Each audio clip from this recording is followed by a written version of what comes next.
let me say from a long time, my main desire,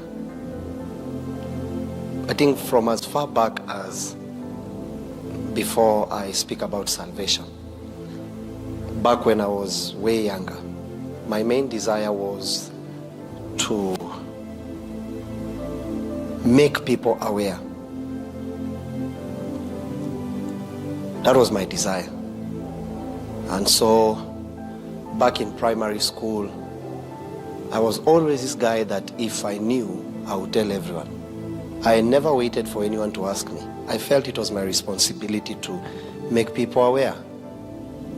And so things like mathematics, I would make people aware and underline the type of subjects. We started with mathematics. So maybe in my system or in my zone, you are the one I would make aware. I would get little revelation as far as books were concerned, and I'm not the kind of a person that remember those people in school that they wanted to hide the answers so that they can be superstars. I was not that kind of a guy. Now, I need to say this, that I'm not claiming to be like in school I was an expert. No, what I'm saying is that even if I landed in Kenya, that's what I'm trying to tell you. Either way, knowledge will be transmitted. So I'm not saying that the only knowledge, now I can ask for forgiveness because I'm not saying that the only knowledge that sometimes I feel you people should not be looking at me when I'm preaching because you make some funny faces. What I'm saying is this: the mode of transportation is what you are focusing on, not the knowing. I'm not claiming that everything I told people I knew. No. Some things we knew by being told by some papers next to us, if you know. In other words, if I found anything that is transformational, I would make sure that the people around me will be reached by that same expression. And so in my own little understanding then, forget the fact that I'm born again now, then even when I did not know anything, my main desire was to pass information. You understand that? If I would get any little information, I'm going to tell anyone. I started selling sweets did I ever tell you that story? Have I ever said it? No, I started doing business in primary school. I started selling sweets. I would buy, we used to call them ball gums. I don't know how you, matofi. There used to be a type of a sweet. It used to be in a yellow paper and it was written toffee. Then it's not a gum or anything, but if it had a way when you chew it, it sticks on the tooth. Man, generations are different. But anyway, so that I used to start, I would go and buy them and then I would broker them in class. So as people are playing games at break time and lunch time, I didn't have time to play games. And then I found a way, I came to notice, let me tell you, success, success is courtesy of offering solutions. There is no prosperity without solving a problem. And so the problem that you are crying over is a proof that God had you. Because the problem is there to offer a solution. And you are as important as the problems you have solved. Can I repeat the statement? You are as important as the problems you have solved. Do you want to matter? Stop telling people, oh, no one cares about me. Why should anyone care about you? What does your death or your departure mean to a society? And so if I were you, I would push. The reason I'm saying that is because I noticed that in my school, we started having a problem. Guess what was the problem? I noticed that when the teacher was teaching, before break time, some people had developed long hands to reach into the bag and snatch, not pick, because that was not picking. Picking has a process involved to it, like you want it to be public. That one was snatching. And someone would go, as the teacher is teaching, you notice, we used to Google with our hands back in those days. It's not like now. We used to Google. Our search engine was our hand. Like, we never used to press buttons. It was our hand. And when you'd reach into your bag and find some mandazis, there was a way you'd kunya it. That's what I'm saying. To kunya means it's not to pick it. Picking it means you have no problem. To kunya means your hands were knives, were forks, were spoons. Yeah, so if it is rice that your mom put for you for lunchtime, your two hands would find a way of being one, two fingers would become one, and scoop the food. So what I'm saying is that we developed mechanisms to express the current agenda. I don't know if anyone will understand. So I found out that in my smartness, can you imagine? At least I thought I was, as young as I was. I found out that there was a problem. What was the current problem?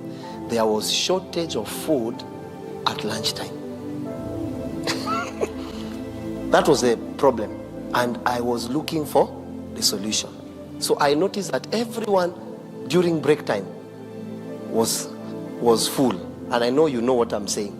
But when it came to lunchtime, people did not have food because the food that was meant for lunchtime was cared for. Let me use the name cared for.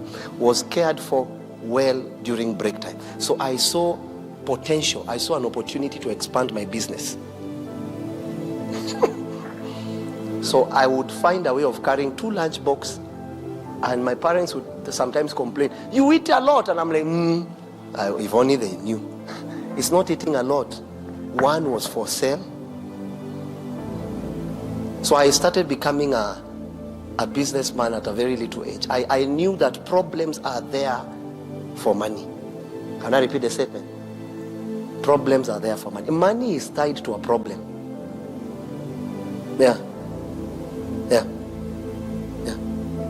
Once you pray, God must show you a problem you must solve, because that is where your money is.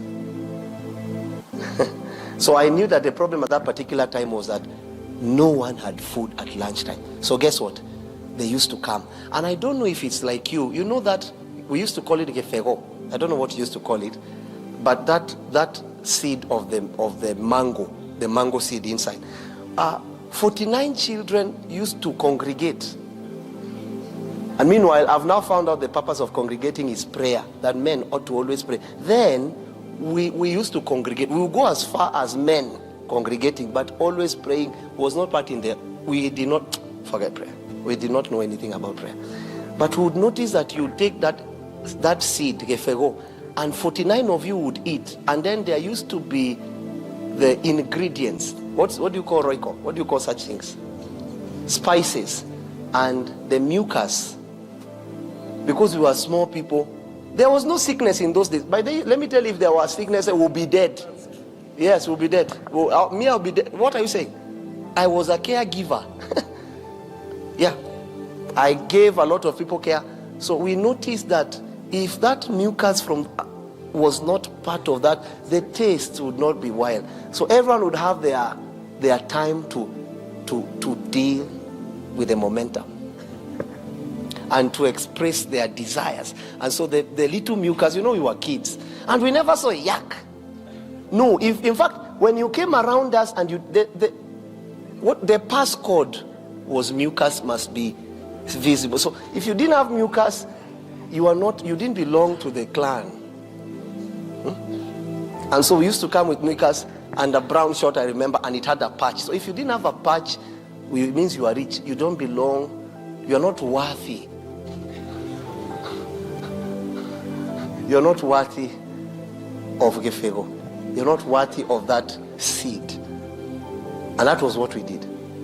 And so I desire to really share with people. I don't know. I don't want to say, I don't know. Me, what I know is that I've been sharing from the time I've known myself. I'm not able to eat when people have not eaten. I don't know how to do that. Till today, I'm not able. So I've met a lot of people in my life that wanted to turn that, and it's not possible. Because you can only change. I don't want to finish that statement. Maybe it might hurt you. You can only change what you found along the way. But if that's your purpose, cannot change. And you know, purpose is known from a long time. So I want to believe that my purpose has been to share with people.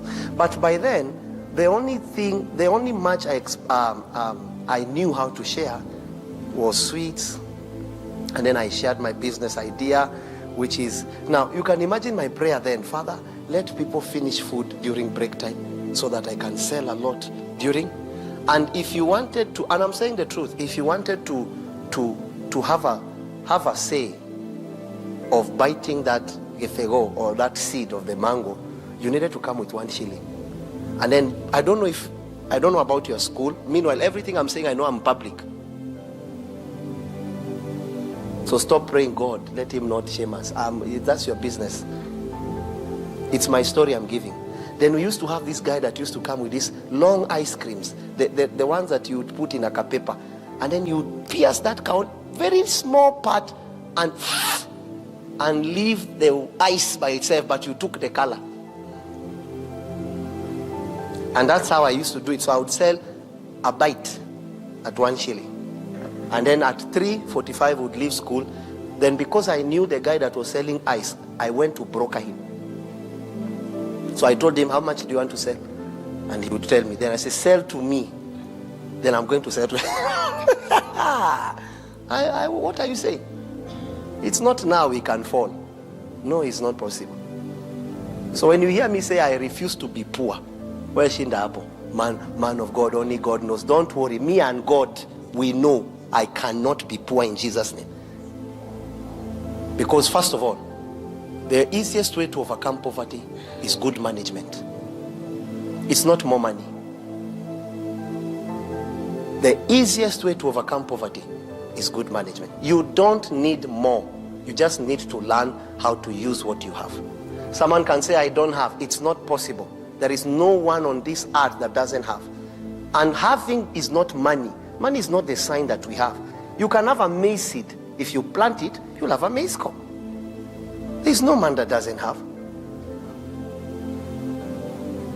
But it is clear that there are people that have one and they will never invest it. And there are people that have 2 and they will never invest it. And there are people that have 5. So it just depends. So no one on this earth, as poor as you see that person on the street, no one doesn't have anything. And even if you don't have a seed, you have an idea. If you don't have an idea, you have money. If you don't have money, you have a piece of land from your parent. Everyone on earth has something, including an idea. It is something you have. You call it money, but the kingdom calls it an idea. I keep telling people money is not even real. Money is just an idea. It's not real. How you know that money is not real? Do you remember when Kenya changed the currency? So do you now know money is an idea? It's not real.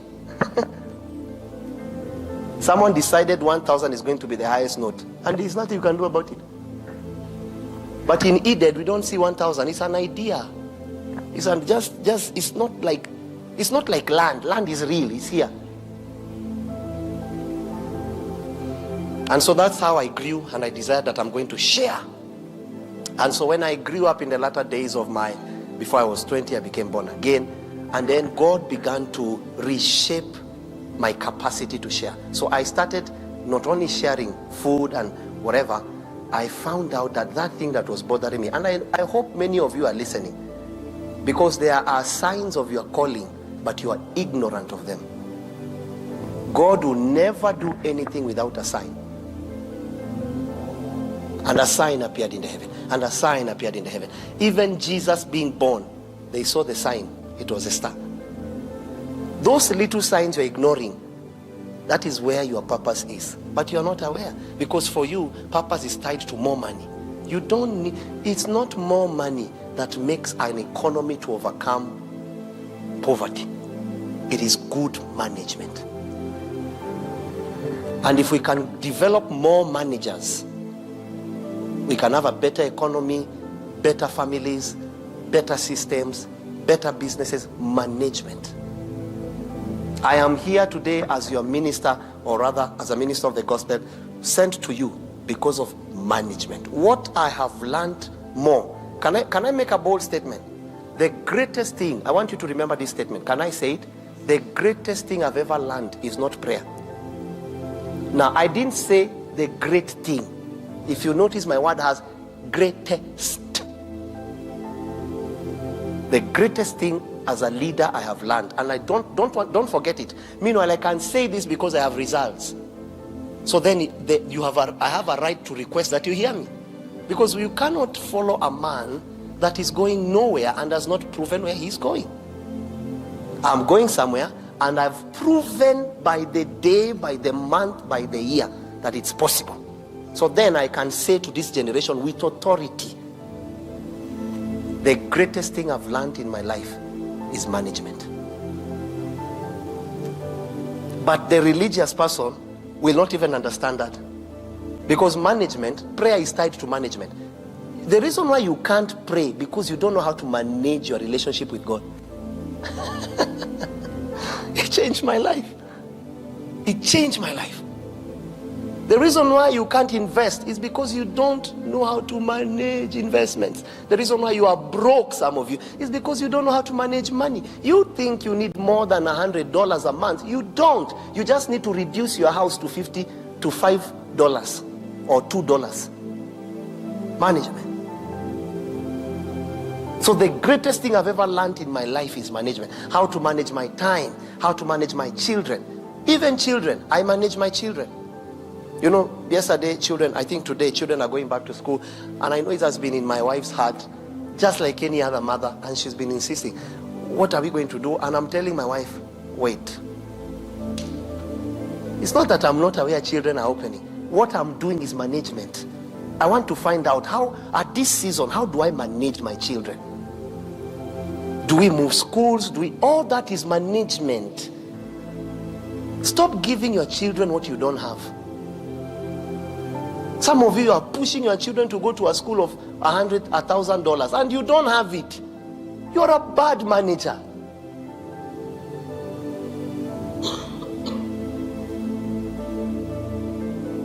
Management. Many of you don't even know how to manage your marriages. Women talk to their husbands the way they want. No honor. The man doesn't care for his wife or his children. Management. Some of you have properties in your homes, in your villages, but you can never go and farm. Management. So the greatest thing me I've learned is management. Managing relationships. Some of you make enemies of every relationship God gives you. There is a management. There is a way to manage kingly relationships. There is a way to manage ministerial relationships. You have to understand that. Ministry. I have been through turmoils, just that some things we can't say publicly. I have been through ups and downs, believe me. I've been through situations that my own wife and family don't see how we are going to come out. But I'm the manager of my home. I don't expect her to see like me. And it doesn't mean that what she's seeing is any lower. It's just that I'm the leader of my home. So I'm the manager. So there's no way I don't know where my children are going. What is that? There's no way I don't know where my family is going. There's no way. Management. I'm the last born in my home, but management made me the firstborn. Management. I knew how to manage. Managing resources, managing cars, managing time, managing friends, managing ministry.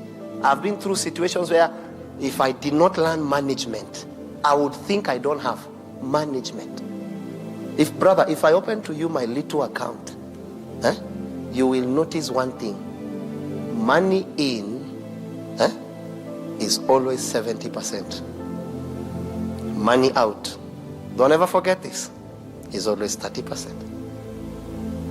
So to me, I only have 30% of 100%. I don't see it.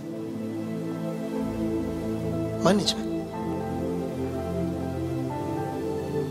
If right now you are paid 40,000, for example, a month, or 50,000 a month, and you're married, and you just want to please your wife to put her in a 30,000 house, you and your wife are foolish. Me, you're sitter for tomorrow. Me, I'm not here to please anyone. You know, I didn't marry my wife to please her. I married to lead her, not to please her. Now, in pleasing, you say yes to everything. In leading, you say yes and no. That's what you call a leader. I'm not here to say yes to everything she says. No. She can tell me, and some of you as women, you must give your men, your elders of any kind, it might be your father, whoever that you notice has God in them, you must give them room to tell you no. Some of you women, you've taken your husband ransom. That the minute he tells you no, you unanuna, you deny him sex. Unaka, you sit there in the corner so that everyone can stay with it.